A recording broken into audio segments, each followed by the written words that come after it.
Congressman Pulong, welcome back to the Netherlands. Kamusta po kayo today? Okay lang. Gitog down na po. Hello, Kitty. Congressman Pulong, on behalf of the Filipino community here in the Netherlands and also all over the world, Happy New Year to you. Happy New Year po sa inyo. Dagang salamat sa kanunay niyong suporta sa MUA ug sa mga mahan. Kamusta po ang pwede niyong ibahagi about kay PRRD today sa bisita ninyo sa kanya?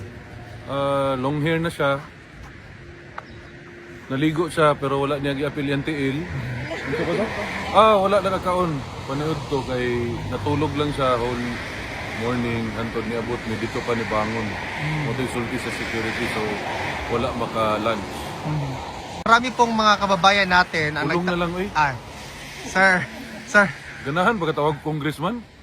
Correct. Ha? Sir Paulo, marami pong mga kababayan natin nagtatanong kasi nag-snow ngayon dito sa Netherlands. Kamusta po daw si PRRD sa lamig, sir? Wala man. Okay man ang temperature sa sulod. Okay. Kontrolado man ang temperature na may mga heater po doon ng mga kwarto. Pati lang itlog may heater. Kamusta yung ano mo, sir? Kamusta yung adjustment mo sa weather from tropical weather to... Ay, anak na ni sa Davao. Mga taga Davao, bugnawon ba kami? Di ba? Bugnaw, maganda Davao. Sila rin may init. Correct. Init pa more. Ano po yung masasabi nyo sa 2026 na marami talaga pinaghahandaan kayo ng mga detractors na ang pamilyang Duterte ay aatakihin nila, lalong-lalo na yung kapatid mo na si Vice President Inday Sara Duterte? Di lang tayo mag-story about governance, politics, kay howd man kuno sila ana, no? So, kung na sila ay attack buhaton sa mo, di andam eh. Andam lang. Tangkidigira ilaha, amo pader, ana lang gud. Mugbalira man ning kalibutan karon pila ka adlaw.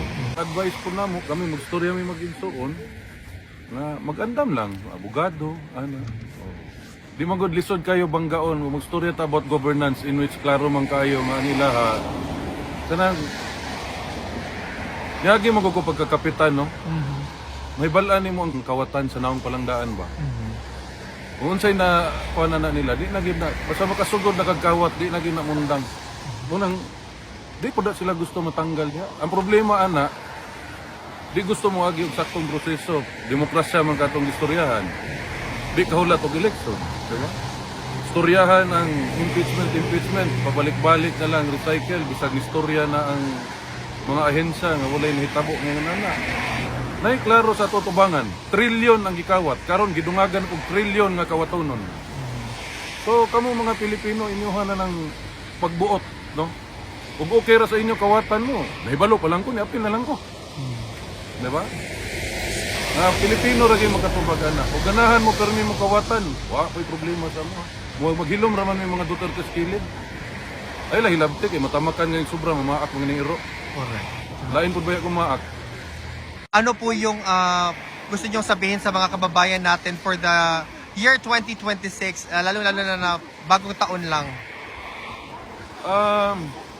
Expect ninyo mas mupait ang inyong kinabuhi. Kabalo naman mo mga ano. Di man gyud na malikayan ng greed. No? Kawat. Di gyud malikayan. Bisag unsa o yung tanaw, wa pagani ninyo na gihalongkat ng accounts committee sa Congress ug sa Senate. Halongkat ta ninyo na makita ninyo diha tanan. Kung asa ang isa pa ka corruption diha sa mga amo to sa tawag na. Pulong na lay tawag sa ko, tawag ang congressman. Kaulaw. Damay patani. Pero mga taga Davao, basta ako mo serbisyo lang ko sa inyo ha. Ayan na magtuwa ng mga storya-storya nga, wala gasolod sa HOR. So ibuhaton ako dito kay committee. Ano to Libiste, gusto mo kontratong budget? Wa ganit tagda sa naglingkod na speaker. Ayan magtuwa na ilahang mga pakyut-kyut na mga ito kasi tawag na nila, di naman na